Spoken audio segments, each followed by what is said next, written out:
Alright,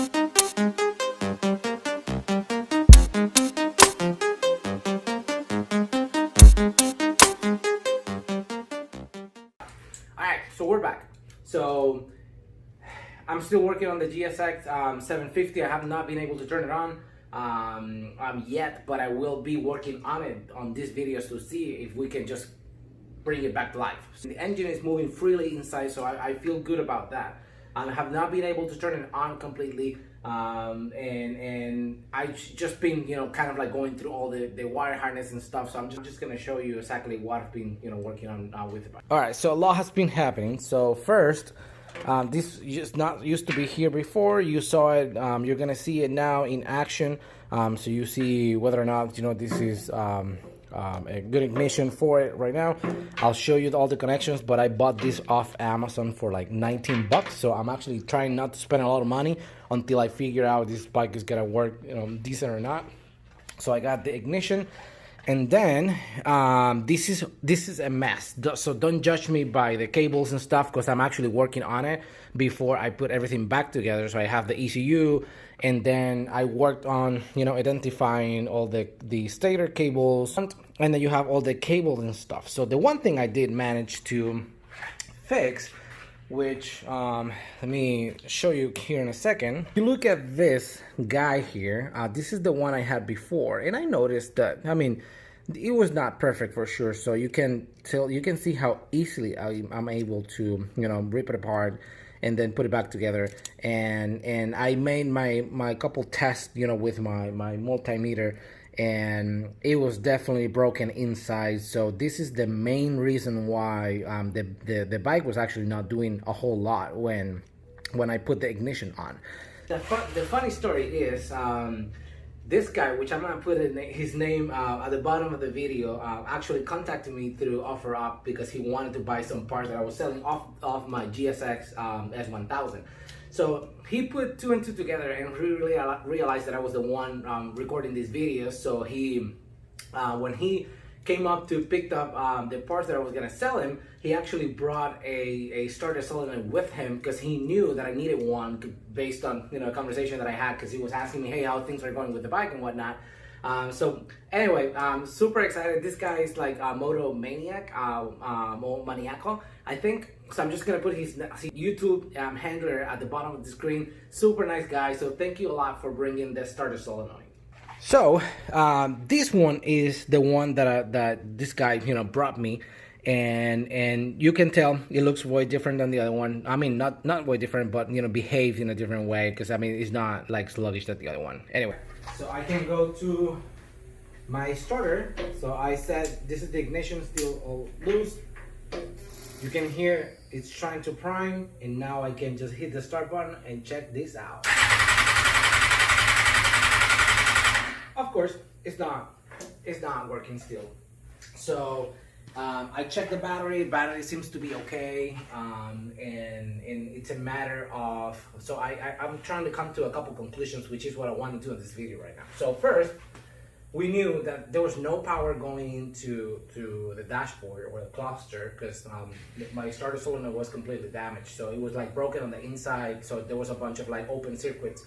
So by having open circuits, when I was turning on the ignition, it was just broken, so it was not passing any electricity. So the reason why the stator cables are all like ripped apart is because I was looking for connections, and with my multimeter I've been just going through cable and cable, just checking for resistance and to see if there's any open circuits. And as of right now, things are going okay.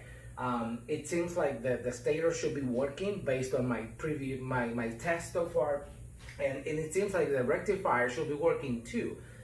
But I have a fully charged battery, so even if my rectifier is not working, it should not be preventing me from starting the bike. So what I'm going to do right now is I did a small test, which I'm going to show you in a second. I'm just going to be lifting the tank, and I'm just going to be checking the fuel pump, because I think my issue is actually that I have enough pressure on the fuel pump. I have no idea how old the fuel that's in here, it's been in this tank. So, and I don't know how filthy the fuel pump is. So what I'm going to do is just to lift the tank. I'm just gonna prime it and get all that fuel out, and then I'm just gonna pull the fuel pump. I'm just gonna try to inspect it at least visually and see how it looks. If it's dirty, that's gonna be an indicator. I can maybe clean it, try it again, and I think it's still not pushing enough pressure for the system to actually turn on. One of the times that I actually gave it a try, she started and kind of like hesitated, so I think I'm actually not having enough pressure. So that will, put me in a place where I just need to get a fuel pump and that's it. All right, I'm now professionally going to prop the tank. Doesn't seem like it's too stable. I'm just gonna now try to remove this guy here and trying to get the other air sensor from the air box out of the way so I can have space. I'm just gonna be removing this guy here. Okay, so I'm just gonna put the ignition here, turn it on, and I'm just going to prime the bike. Okay, as you can see, fuel is coming out, so I'm just gonna repeat it again. I'm just gonna take a look in the tank to see. Perfect. So you can see the fuel. I'm sorry, not the fuel. Perfect. Okay.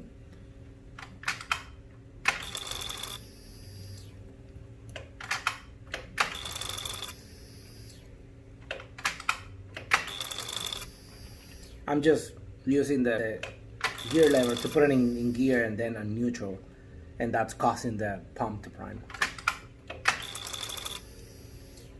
So I mean, not the worst I've seen. Alright, so I decided to remove the tank because there's a lot of fuel. So I was gonna drain the battery and it was gonna take a long time. So it's better just to do this. So I just see what else. I think I'm free. Perfect.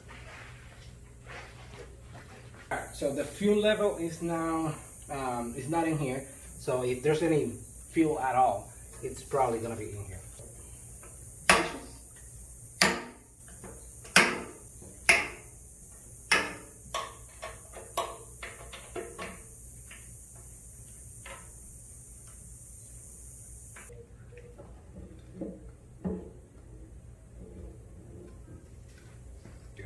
Just be careful. Try not to. Perfect. This one, that's a little bit smaller. Okay, that worked.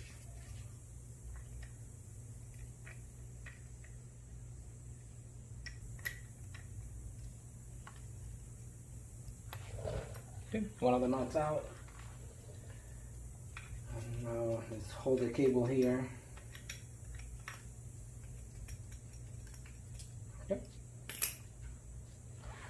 Got the second one. So now, see, there's a small washer, but you know what I mean. And then let me get the other one too.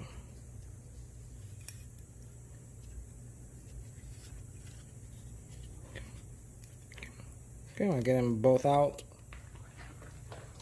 All right, now the two Phillips. Hit it a little bit. Chances are those bolts have been there since forever.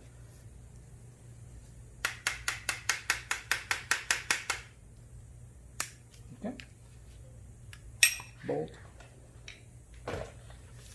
And now the other one. Okay. So let's just retain this here pulling. Okay. I think I'm onto something. Look at the nastiness of that filter, and then look at the bottom. So let's just clean that up. So this is definitely killing the pressure. It's pretty nasty. So yeah, you want to be careful because these plastic things are. Be careful. I don't want to pry super hard. Okay. No. I want to take a look here and see what the condition of this is. Okay. Now it's out. This looks pretty normal and decent. Okay, so no concerns with this one. The concern is this one right here. So let's just clean this one up. All right, so service manual recommends to use compressed air. So I'm just gonna clean it up on the outside first. And now I'm just gonna add it in here just so I can.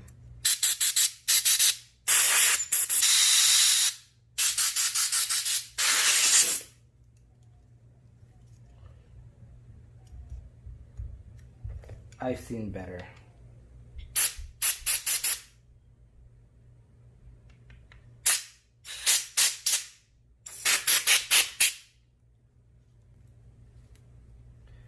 This filter is actually quite brittle.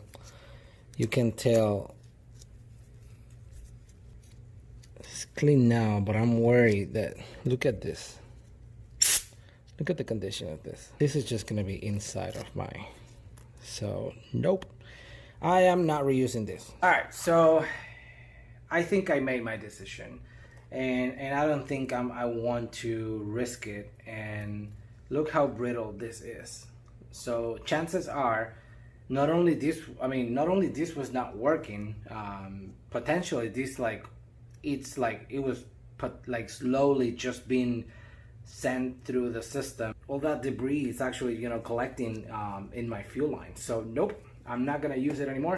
So we're just gonna move on and get a new fuel pump, because I think it's the best thing to do since I'm already here, so I might as well just do it. So since chances are I'm going to forget how to install it, I'm gonna go ahead and put this in here like this, like so. Then this clip will retain the pump here, and this will go like this, but I'm not gonna put it because I don't want to get it inside. I guess the last thing I'm gonna do that I don't have to do that day is just, oh my goodness, there's some corrosion inside. Look at that, that is nasty. So I'm just gonna go ahead and clean that up. So since there was already fuel in here, what I'm going to do, I'm just gonna dump this, put a little bit of fuel and use the same fuel to clean like the bottom of this in here. I don't want to use anything that is not fuel. I mean, I can, it's not that big of a deal, but since I'm not gonna use this fuel anymore, and this is exactly what's gonna be in here, I can show you, and it's not perfect, but it's looking better. So there was a huge amount of like rust that will go in. Definitely stronger than that brush that I was using.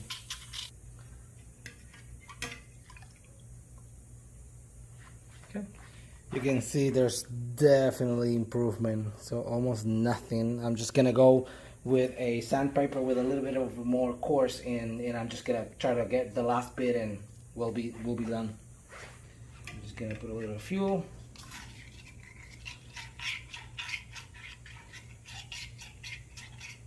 But honestly, this is what happens when you get project bikes. I mean, you have to really take a look at everything. I'm not by any means. This is, if the previous owner of this bike is watching this video, I am not bashing anybody, because I mean, I have not always been this guy, meticulous guy, just checking everything and making sure things work.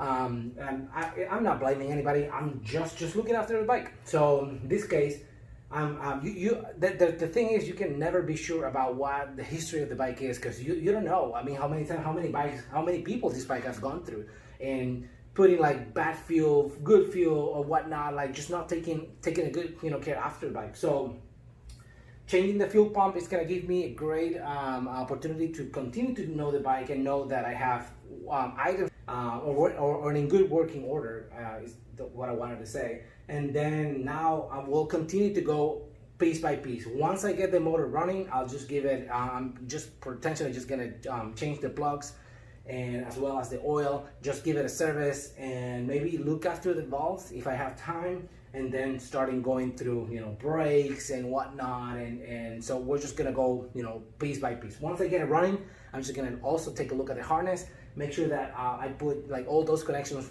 make all those connections finals, just put everything by the book before I can reveal what this project is gonna turn out to be. And so yeah, I'm excited that that's actually just you know, starting by just the button. So thank you for watching this video. I'm super excited to be able to you know, share this stuff with you guys, and hopefully if you guys have any questions, if there's anything you guys want me to do, so you can to your benefit. I mean, I'm all good for it. So I'll if you have any questions about the bike or stuff you want to take a look at because you have never taken you know, apart these type of bikes, just let me know. I'll be happy to do it as well, and or maybe I can show it in a future video if you want me to. So for now, that's it. I'm hoping the next one's gonna be for the GSX-R750 because I have a couple parts coming for the bike. But I'm actually pretty excited that I can do this, you know, just now, and just hopefully just see it running like in the next couple videos, like maybe one or maybe another video. So thank you for watching again. Thank you for sending the pictures. Pictures are uploaded to the website, so www.tomorrow.tomorrow.com. So just go to the website. Thank you for sharing the loves. Thank you for sharing the emails and all the comments. So I really appreciate it. And let me know if there's anything specific you want to see in the future. So awesome. Thank you.